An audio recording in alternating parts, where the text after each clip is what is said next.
Hello, and welcome to another episode of Meditate with Us.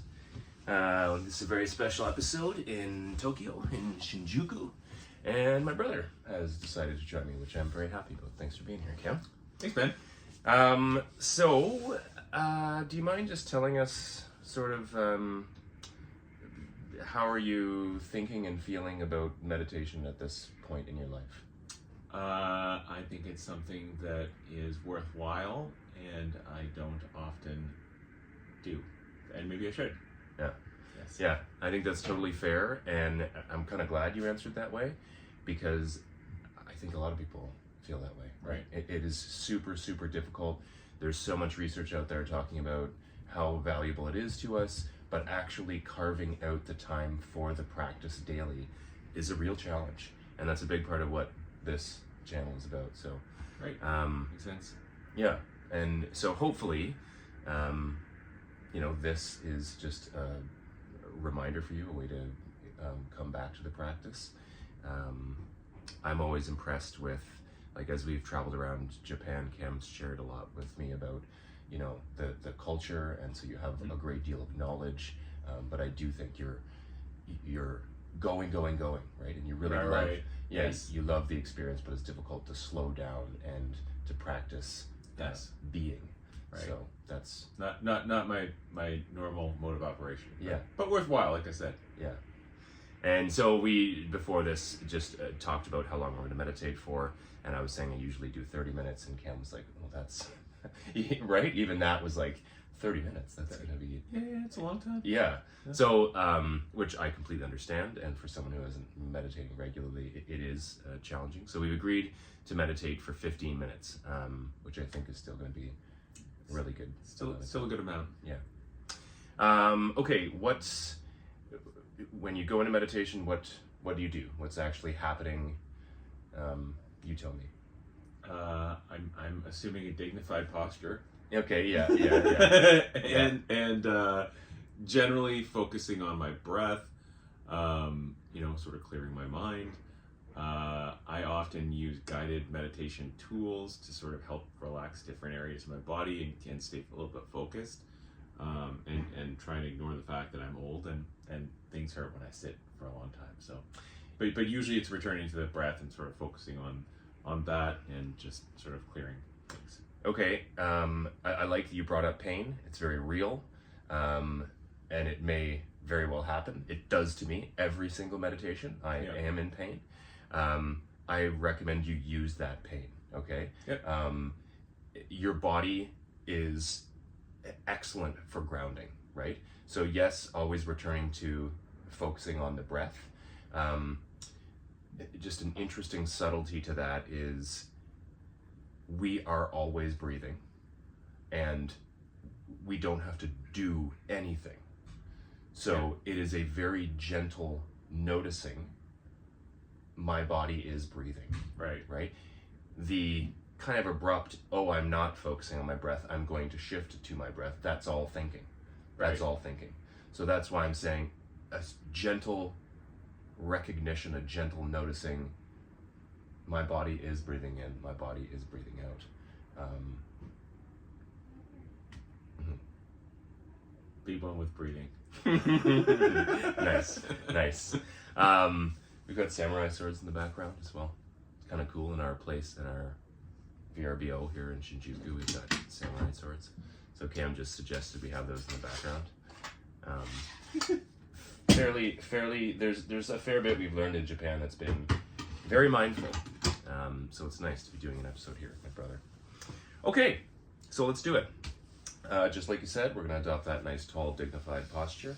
You're kind of pushing down through the sit bones, elongating all the way up through each vertebrae, imagining a string attached to the top of your head, gently pulling you up towards the clouds, allowing your eyes to settle somewhere down in front of you.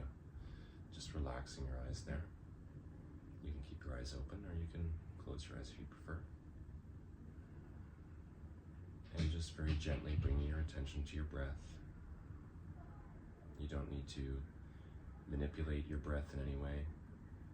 Just allowing your breath to be, recognizing the gentle rise and fall of your breath. And for the next 15 minutes, we can sit together in silence and stillness, recognizing the thoughts or emotions that arise, and allowing ourselves to breathe. I'm now going to press start on the timer.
was hard. Yeah. It's interesting. The other times I've done meditation on the show, we've actually been at the cottage. So usually I think I've been more of in a relaxed state of mind, and often I find I don't know how relaxed I am until I try and meditate, or I'm relaxed. So it was definitely more challenging, and I don't necessarily think, and I've been kind of on vacation for a week, but it has been a go vacation, so it's interesting to sort of check in on how relaxed I actually am. I don't necessarily think it's like, just a state of like actual mental calmness. It was definitely not where I was. It was challenging, but it was good. So, like, was there thoughts coming up about like what we're doing this afternoon and things just like like that? what's going on and Okay. Were you crying? Yeah. I had a single tear come down my face. Oh, Interesting. okay. Yeah.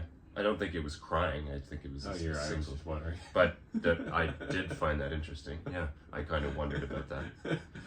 Well, you really embraced the pain. Yeah. So I did want to highlight, right? Like, there's no right or wrong or better or worse, right? Mhm. It is the practice. And you will have times Yes. when you are having more thoughts arise, Right. and traveling in Tokyo makes sense that you would have more thoughts, planning, all of that. Right. Being relaxed at the cottage totally makes sense, right? That's our family place. So, but really it is, I always encourage people to, anytime you practice, just feel good about that, right? Yeah. Like, Well, and honestly, it's very interesting to check in because it wouldn't have been something I would have done otherwise, right? And I think that like where am I at in a mental state? It's an interesting opportunity to sort of see where I'm at, right? yeah. Yeah. I found it challenging as well, in that no one has been on the show. Nobody's meditated with me lately. I've been meditating by myself, and that's different. You were beside me, right? And I could feel that energy. And I notice, this is an odd thing, but I notice in my body, I'm really trying not to respond to pain, right? Shift. I saw you scratch your head at one point, right? And that brought thoughts. So I'm really, if I have an itch or a pain, I'm trying not to respond to it anyway. I'm trying to recognize it and shift back to my breath. And eventually that sensation to scratch or to shift my body, it will dissipate. Everything dissipates, right? The one thing I really struggle with in my body is saliva builds up in my mouth, and I want to swallow the saliva. I want to clear my, and I have that at the dentist, and it's a real problem. Right. And in my meditations, it has always been, like ever since I started meditating 10 years ago or whenever it was, I asked my instructor, what do you do with this swallowing, like, desire? He's like, that's a really good question. And he didn't really know, and he had struggled with the same thing. And Right. so my entire practice, and that came up for me more than usual today. So I just found that interesting. I found myself swallowing and just really... I've never even paid attention to the swallowing thing, Mhm. so yeah, it's never even like... Yeah. Yeah. It's the one thing that I do respond to fairly consistently. Almost, it's just very challenging for me to just have it there and to shift back to the breath and allow that desire to swallow to dissipate. So I see the kids are coming in here. I think they're getting ready to go. Thank you very Yes. much, Cam, for joining me today. That Yeah. was fantastic. Thank you all for meditating with us. Hope you join me again soon. If you want to bring your hands together and bow. Namaste. Namaste. All right. Take care, everybody. Thank you. Bye.